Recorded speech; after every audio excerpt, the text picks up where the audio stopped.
mundo estava em silêncio, mas não era um silêncio comum.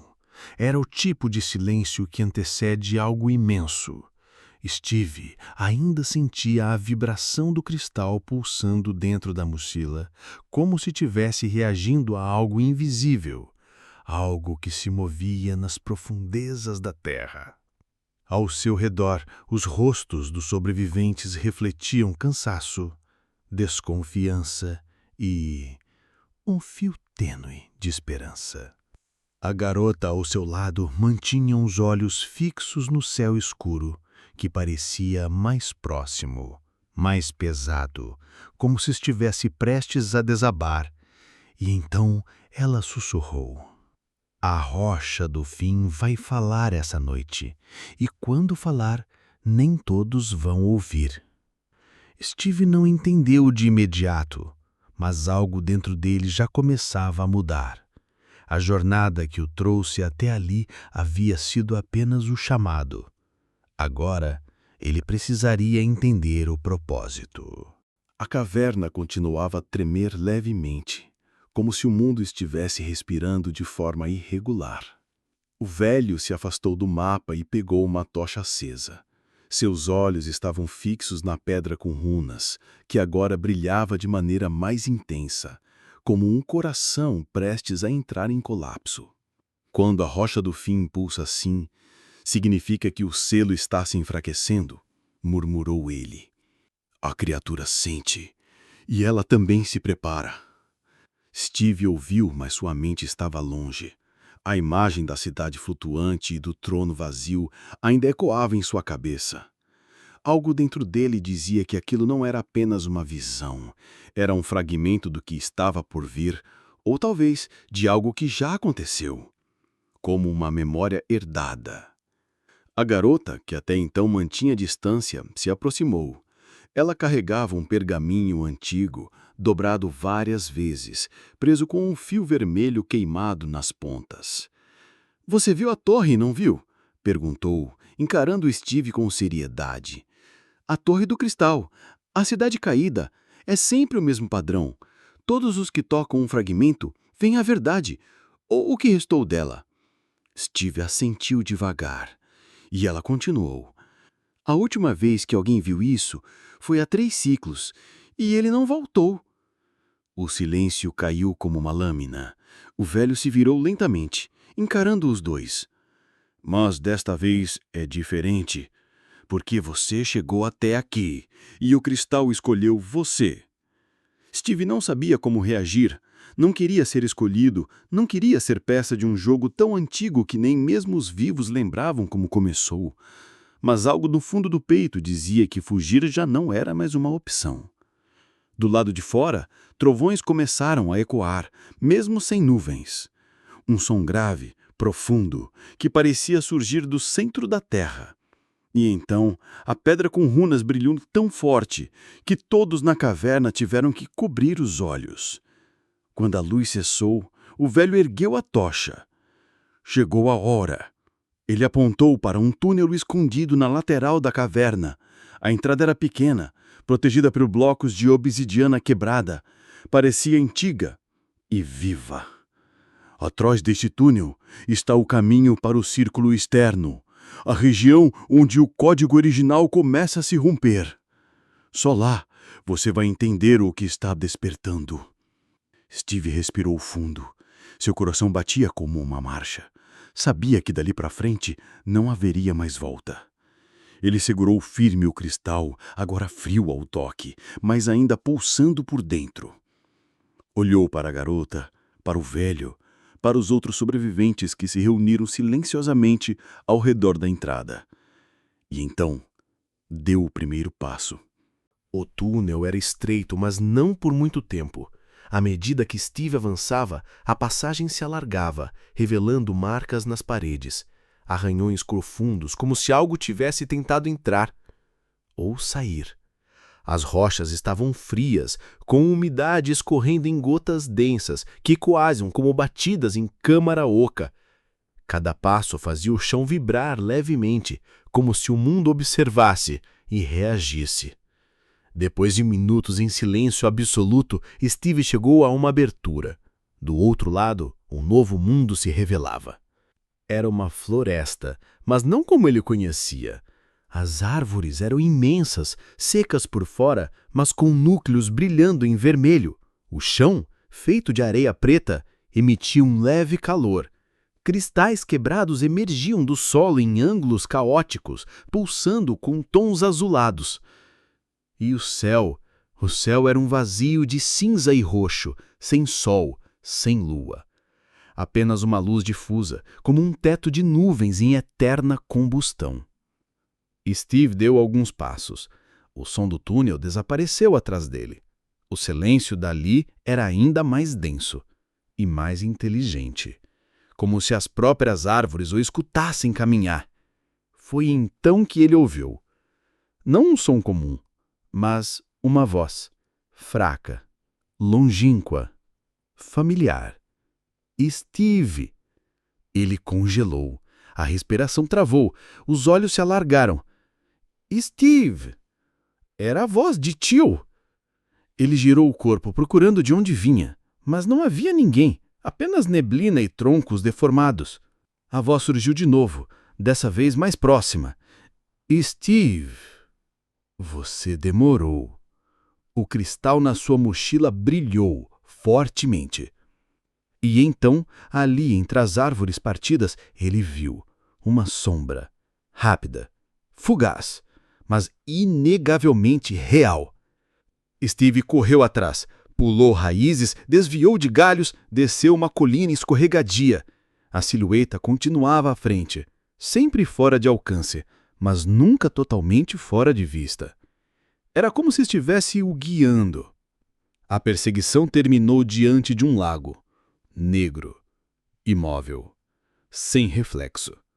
No centro dele flutuava uma plataforma de pedra, e sobre ela, algo inesperado. Uma espada. Não uma espada comum, ela brilhava com a mesma frequência do cristal. Seu cabo era envolto por inscrições antigas, e no centro da lâmina uma runa brilhava em vermelho vivo.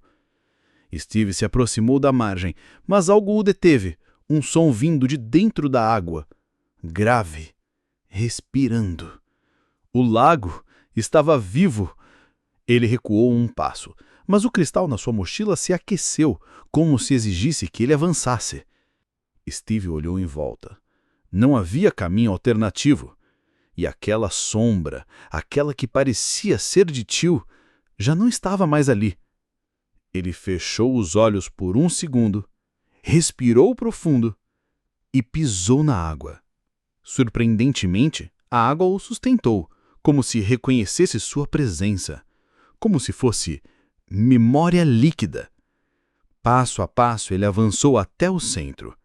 Quando finalmente colocou a mão na espada, um estrondo ecoou pelo céu vazio. E então, a floresta inteira acendeu em vermelho. As árvores, os cristais, o lago, tudo começou a vibrar.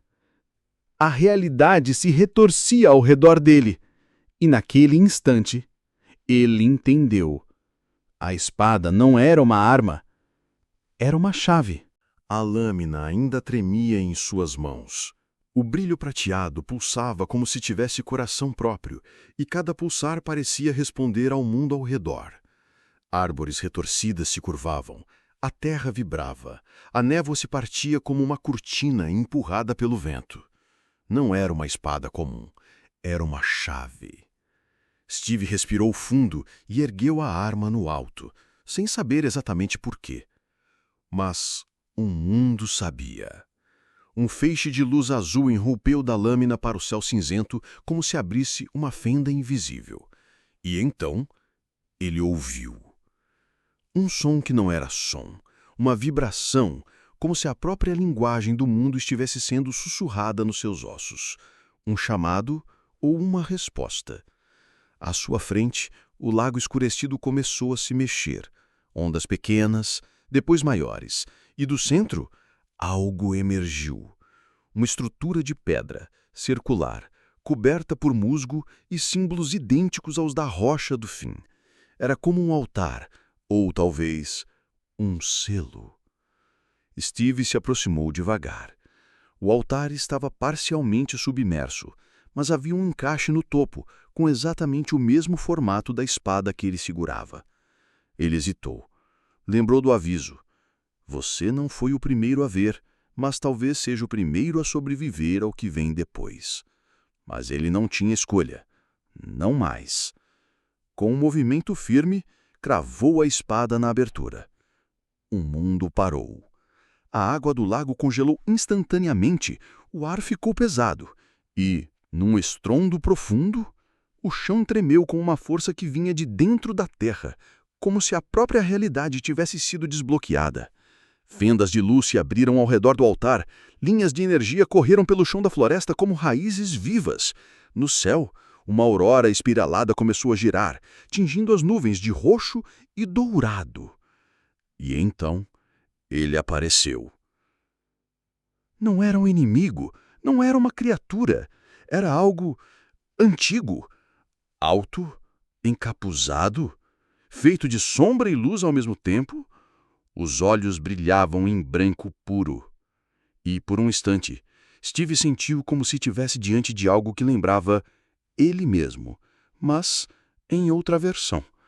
Um reflexo distorcido no tempo. A entidade estendeu o braço e apontou para trás dele. Steve virou-se. E lá estava. Uma escadaria gigantesca surgindo da terra, conduzindo até uma estrutura oculta sob a floresta. Algo que havia ficado selado por eras. Uma voz, sem boca, sem som, ecoou dentro da mente de Steve. Steve ficou parado diante da escadaria recém-revelada. Os degraus desciam em espiral, feitos de pedra viva, marcados com símbolos que pareciam brilhar ao contato com sua presença. Ele olhou uma última vez para a figura encapuzada, mas ela já havia desaparecido. Restava apenas o eco de sua mensagem. A escolha ainda não foi feita. Com o cristal vibrando dentro da mochila e a espada de volta à mão, ele começou a descer. A cada passo, a luz do mundo acima se tornava mais distante, mais fria. Um silêncio mudava de tom. Já não era mais um silêncio observador. Era um silêncio cheio de vozes que ainda não tinham sido libertas. No final da escadaria, um corredor estreito.